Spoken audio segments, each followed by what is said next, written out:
ठीक है, ध्यान से सुनिए, क्योंकि अगर आप पश्चिम बंगाल में एक नर्सिंग प्रोफेशनल हैं तो ये बहुत बड़ी खबर है।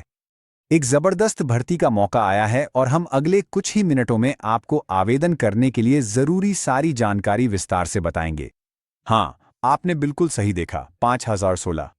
यही वो पदों की संख्या है जिन्हें West Bengal health recruitment board या संक्षेप में WBHRB ने अभी अभी घोषित किया है। हम बात कर रहे हैं एक जबरदस्त मौके की, उन सभी के लिए जो राज्य की स्वास्थ्य व्यवस्था में अपना करियर बनाना चाहते हैं। तो ये नौकरी किसकी है? ये स्टाफ नर्स ग्रेड 2 के लिए है और इस छोटे से एक्सप्लेनर में हम सारी जटिल भाषा को छोड़कर आपको सीधी जानकारी देंगे कि कौन आवेदन कर सकता है, चयन कैसे होगा और आवेदन करने के लिए आपको क्या करना होगा। ठीक है, तो यह मौका आखिर है किसके लिए? देखिए, ये 5000 से ज्यादा नौकरियां दो समूहों में बंटी हुई हैं।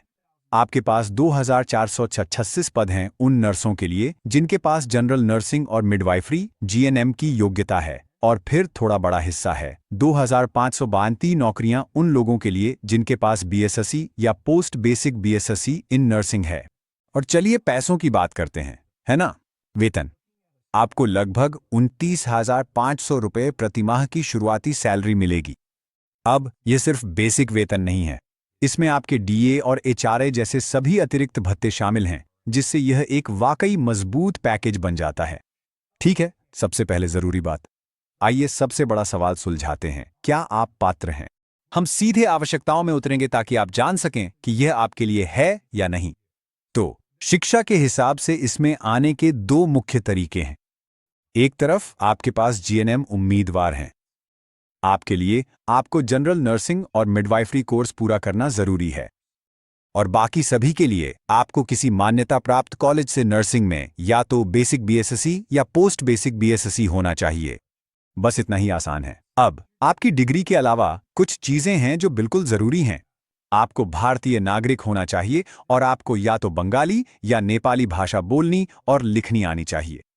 लेकिन सुनिए, असली बात यह है, और आपको इस पर ध्यान देना होगा, आपकी वेस्ट बंगाल नर्सिंग काउंसिल में पंजीकरण। आपका पंजीकरण 7 अगस्त 2025 तक हो जाना चाहिए। एक दिन भी देर नहीं चलेगी। अगर आपका पंजीकरण नहीं हुआ तो आप इस बार बाहर हैं। ठीक है, अब उम्र के बारे में क्या? मुख्य आयु सीमा 18 से 29 वर्ष के बीच है और इसे 1 जनवरी 2025 के अनुसार गिना जाएगा। लेकिन आप जानते हैं, सामान्य सरकारी नियमों के अनुसार कुछ छूट भी हैं। तो अगर आप SSC या ST हैं तो आपको 5 साल की अतिरिक्त छूट मिलती है। OBC के लिए यह छूट 3 साल की है और दिव्यांग व्यक्तियों के लिए 6 साल की छूट है। तो आपने सभी शर्तें पूरी कर ली हैं, आप पात्र हैं। बहुत अच्छा, लेकिन वे वास्तव में हजारों आवेदकों में से चयन कैसे करेंगे? यही हम अपने चयन विश्लेषण में आगे कवर करने वाले हैं। तो ये सब कैसे काम करता है? ये सिर्फ एक बड़ी परीक्षा की बात नहीं है। नहीं, वे एक स्कोरिंग सिस्टम का उपयोग कर रहे हैं जिसमें अलग अलग चीजें जोड़कर अंक मिलते हैं। आइए देखें आपको अपने अंक कैसे मिलते हैं। सब कुछ 100 अंकों में से आंका जाता है। आपकी शैक्षणिक योग्यता सबसे बड़ा हिस्सा है, जिसकी कीमत पूरे 75 अंक है।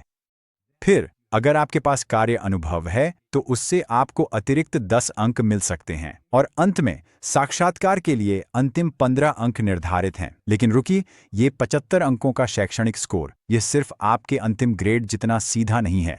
वे इसे स्लैब सिस्टम कहते हैं। यह मूल रूप से आपके कोर्स में प्राप्त प्रतिशत को एक निश्चित अंक में बदलने का तरीका है। आइए देखें कि यह आपकी मुख्य नर्सिंग योग्यता के लिए कैसे काम करता है। ठीक है, तो आपकी GNM या BSc डिग्री से आपको अधिकतम 40 अंक मिल सकते हैं, और जैसा कि आप देख सकते हैं, यह पूरी तरह इस बात पर निर्भर करता है कि आपका प्रतिशत किस स्लैब या ब्रैकेट में आता है। जैसे अगर आपने सबमिट 5% तक अंक प्राप्त किए हैं तो आपको 35 अंक मिलते हैं, लेकिन अगर आपने 77% या उससे अधिक स्कोर किया है तो आपको पूरे 40 अंक मिलते हैं। और शैक्षणिक योग्यता के लिए इतना ही नहीं है, आपकी हायर सेकेंडरी परीक्षा के अंक भी गिने जाते हैं। अगर आप GNM हैं तो यह अधिकतम 30 अंक हैं, और अगर आप BSc हैं तो 25 अंक।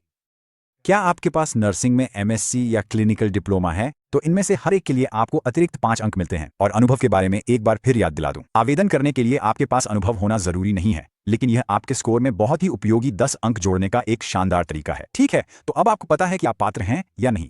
अब उस हिस्से की बात करते हैं जहां आपको वास्तव में कुछ करना है। आइए जानते हैं ऑनलाइन आवेदन करने की पूरी प्रक्रिया। पूरा काम ऑनलाइन ही होता है और इसमें 6 स्टेप्स होते हैं। आपको आधिकारिक वेबसाइट hrb.owb.gov.in पर जाना होगा। आप रजिस्टर करेंगे, लॉग इन करेंगे और मुख्य आवेदन फॉर्म भरेंगे। इसके बाद आप अपने दस्तावेज अपलोड करेंगे, फीस जमा करेंगे और सबमिट बटन दबा देंगे। और हाँ, जब आप सब कुछ पूरा कर लें तो अपनी एक कॉपी जरूर प्रिंट कर लें। ठीक है, यहाँ एक प्रो टिप है और यकीन मानिए इसे नज़रअंदाज बिल्कुल न करें। यह एक छोटी सी तकनीकी बात है जो बहुत से लोगों को परेशानी में डाल देती है। अगर आपके पास मान लीजिए एक ही डिग्री के लिए कई मार्कशीट्स हैं, तो आपको उन्हें एक ही पीडीएफ फाइल में मिलाकर अपलोड करना जरूरी है। सिर्फ फाइल फॉर्मेट की समस्या की वजह से अपना आवेदन रिजेक्ट न होने दें। अब हम अंतिम चरण में हैं। आइए बात करते हैं वे बातें जिन्हें आप बिल्कुल भी नहीं भूल सकते, मुख्य तिथियां और शुल्क। अभी अपने कैलेंडर निकाल लीजिए।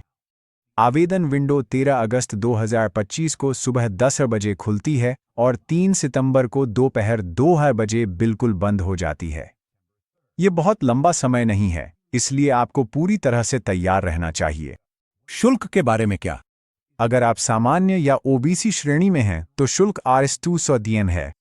लेकिन अच्छी खबर है, अगर आप पश्चिम बंगाल के एसएससी या एसटी उम्मीदवार हैं या दिव्यांग व्यक्ति हैं तो आपको कोई शुल्क नहीं देना होगा। आपके लिए शुल्क पूरी तरह माफ है।